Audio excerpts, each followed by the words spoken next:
प्रेम लग्नानंतरचे भाग 4. अभयसाठी स्वातीसारखी मुलगी उत्तम राहील असं वंशिकाच्या घरच्यांचं मत होतं. त्यामुळे लगेचच अभय आणि स्वातीचं लग्न लावून देण्यात आलं. तसे दोघेही अगदी एकमेकांना समजून घेणारे असे समजूतदार होते. अभय मुळातच शांत आणि सुस्वभावी मनमिळाऊ होता. त्यामुळे त्याला काही प्रश्न नव्हताच. प्रश्न होता तो फक्त स्वाती या घरात मिसळून जाण्याचा. पण तशी स्वाती ही खूप गोड आणि अतिशय शांत सालस होती आणि तिचं लग्न झालेलं होतं. एक मुलगी झाल्यानंतर 3च वर्षात स्वातीचा पती अपघातामध्ये गेला होता. तिच्या सासरची परिस्थिती थोडीशी वेगळीच होती. सगळ्यांचा दोष तिला आणि तिच्या मुलीला देण्यात आला. तसं तिने सासर सोडलं होतं, पण ती अधूनमधून त्यांच्या कॉन्टॅक्टमध्ये असायची. त्यांना वाटेल ती आणि लागेल ती मदत कोणतीही तक्रार न करता करत होती. पण त्या लोकांना मात्र त्याची किंमत नव्हती आणि याच कारणामुळे ती तिच्या माहेरी राहत होती. स्वातीची मुलगी आता 5वीला होती. तिला देखील लहान वयामध्ये खूप समज नव्हती. पण वंशिकाच्या माहेरच्या घरच्यांनी ठरवलं स्वातीच्या मुलीला स्वातीपासून वेगळं करायचं नाही.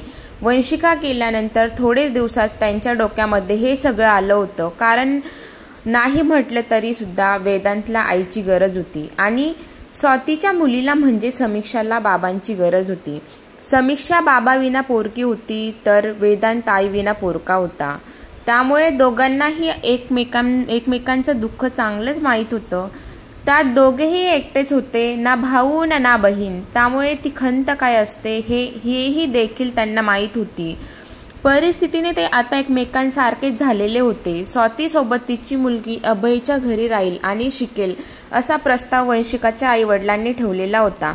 यावर अभयच्या घरच्यांनी हा प्रस्ताव मान्य केला होता आणि वंशिकाच्या घरच्यांनी देखील अभयला समजून सांगितलं होतं. अभय आणि स्वातीला आता एकमेकांच्या खऱ्या अर्थाने गरज होती. एकमेकांच्या मुलांसाठी त्यांना त्यांच्या संसारापेक्षा जास्त त्यांच्या मुलांच्या भवितव्याची काळजी होती. आईविना मुलगा वाया जाऊ शकतो आणि बाबाविना मुलगी. दोघांना जरी समज असली तरी सुद्धा हा समाज मात्र त्यांना व्यवस्थित जगू देत नाही. आणि अर्थातच जर का 2 स्त्रिया म्हणजे आई आणि मुलगी ही अगदी सासू आणि सून किंवा असं कोणत्याही स्त्रिया जर का एकत्र असतील, त्याही पुरुष नसताना, त्यावेळेला मात्र हा समाज त्यांचं जगणं नकोसं करून टाकतो. म्हणजे एखाद्या पुरुषाची बायको गेली तर त्याला सावरायला अख्खं जग उभं असतं. पण जर का एका स्त्रीचा नवरा गेला तर तिला उद्ध्वस्त करायला अख्खं जग उभं असतं. अशीच तर परिस्थिती आहे ही. आणि तसं काहीच यातलं कोणाच्याही बाबतीत होऊ नये म्हणून घरातल्यांनी लगेच हा निर्णय घेतला होता. तशी समीक्षा अभयच्या घरामध्ये मिक्स व्हायला काही फार वेळ लागणार नव्हता. कारण मुळातच अभयला मुलीचीही नेहमी कमी भासायची. पण वंशिकाचं मत होतं की मी एका अपत्यावर थांबणार. त्यामुळे त्याने कधी हा विषय परत काढलाच नव्हता. त्यामध्ये वंशिकाचंही म्हणणं बरोबर होतं. कारण तिला अर्थात वेदांच्या वेळेला खूप त्रास झाला होता. त्यामुळे सगळ्यांनी तिला समजून घेतलं होतं.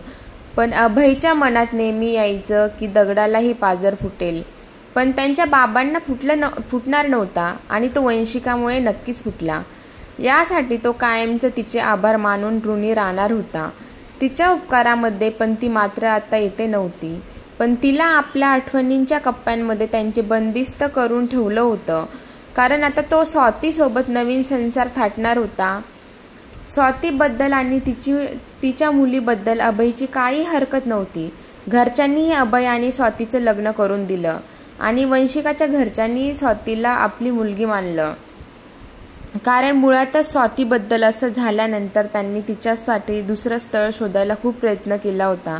पण मनासारखं कोणीच भेटत नव्हतं आणि त्यातच वंशिकाचं असं झालं. वंशिका गेलेली त्यांना कमी होतीच, पण स्वातीचा स्वभाव खूप गोड होता आणि स्वाती त्यांच्या पाहुण्यातली होती. त्यामुळे स्वातीबद्दल त्यांना सगळं काही माहीत होतं. मुळातच स्वाती मुलीसारखी नाही तर मुलगी म्हणूनच वावरत होती. त्यामुळे काही प्रश्नच नव्हता. आपले काही दिवस स्वाती आणि अभयला एकमेकांच्या आयुष्यामध्ये रुळायला थोडंसं अवघड गेलं. कारण इतक्या वर्षांनी सवय किंवा ती कमी थोडेसे इकडे तिकडे होत असतात. तसंच काहीसं त्यांच्या बाबतीतही झालं होतं.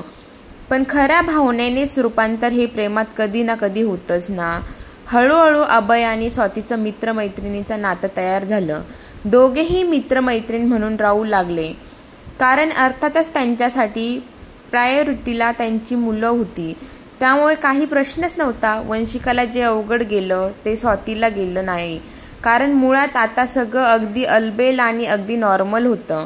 घरामध्ये सगळे मिळून मिसळून आणि एकमेकांच्या मतांचा आदर करून एकमेकांना प्रायोरिटी देऊन वागत होते.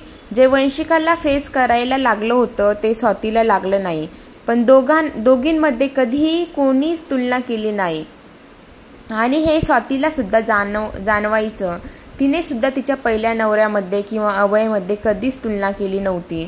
कोणीही म्हटलं की हे दुसरं लग्न आहे तरीसुद्धा घरातले कायम त्या दोघांच्या बाजूने उभे राहायचे आणि मुळात त्यांची मुलंही त्यांच्या बाजूने असायची. तसा सुरुवातीलाच दोघांमध्ये अवघडलेलंपणा होतं, पण ते अवघडलेलं पण नंतर दूर झालं. दोघांनी एकमेकांसोबत मैत्री केली. मग दोघांचं असं झालं की तुझं माझं जमेना आणि तुझ्या वाचून करमेना. दोघांचं एकमेकांशिवाय पानसुद्धा हलत नव्हतं. मैत्रीचं नातं हळूहळू प्रेमामध्ये बदलू लागलं. म्हणताना आयुष्याच्या कोणत्या वळणावर कधी कोणाला कोणावर प्रेम होईल हे सांगता येत नाही. असं स्वाती आणि अभयचं झालं होतं. आयुष्यात प्रेम हे प्रेमच असतं. दोघांच्या आयुष्यामध्ये पहिलं नातं हे वेगवेगळं होतं. त्यांचं स्थानही वेगवेगळं होतं. त्यांचीही जागा हृदयाच्या एका कप्प्यामध्ये तशीच होती. त्याला कधीच ठेच पोचणार नव्हती. पण हे दुसरं नातं अगदी छान मिक्स होऊन तयार झालेलं होतं. पहिल्या अनुभवामध्ये त्यांनी लग्नानंतरचे प्रेम असलं तरीसुद्धा त्यांच्या संसारात आणि संसाराच्या वेलीवरती नंतर फूल उमललेली होती. पण आता मात्र संसाराच्या वेलीवर उमललेल्या फुलांसोबत त्यांना संसार करायचा होता आणि ते अगदी एकत्र येऊन आणि समजूतदारपणे हे सगळं करत होती. दुःखातून पोळून दोघांच्या आयुष्यामध्ये आता कुठेतरी सुख आलं होतं. रखरखत्या वाळवंटामध्ये एखाद्या पाण्याचा तुषार किंवा झरा मिळावा तसंच काहीसं त्यांच्या या आयुष्यामध्ये झालं होतं आणि काटेरी झुडपांमध्ये त्यांना कुठेतरी ओलावा मिळायला होता. अभय आणि स्वाती समीक्षा निवेदांतला आणि अगदी भरभरून प्रेम देत होती. त्यांना आई वडिलांची कमी कधीच भासली नाही. असं नातं तयार झालं होतं त्यांच्यात. घरातले सगळे त्यांना अगदी बरोबरीने वागणूक देत होते. कोणासोबतही कुठलाही भेदभाव कधीच नव्हता. त्यामुळे त्यांचं नातं अधिक फुलत होतं आणि याचा सगळ्यांचा परिणाम हा अभय आणि स्वातीच्या नात्यावरतीही होत होता. खऱ्या अर्थाने आता तो नवरा बायको म्हणून जगत होता. त्यांच्यामुळे मुलांचं आयुष्य सावरलं नव्हतं तर मुलांच्यामुळे त्यांचं आयुष्य सावरलं होतं असं त्यांना कधी कधी वाटून जायचं आणि त्यांच्याच विचारांवर त्यांना हसू यायचं.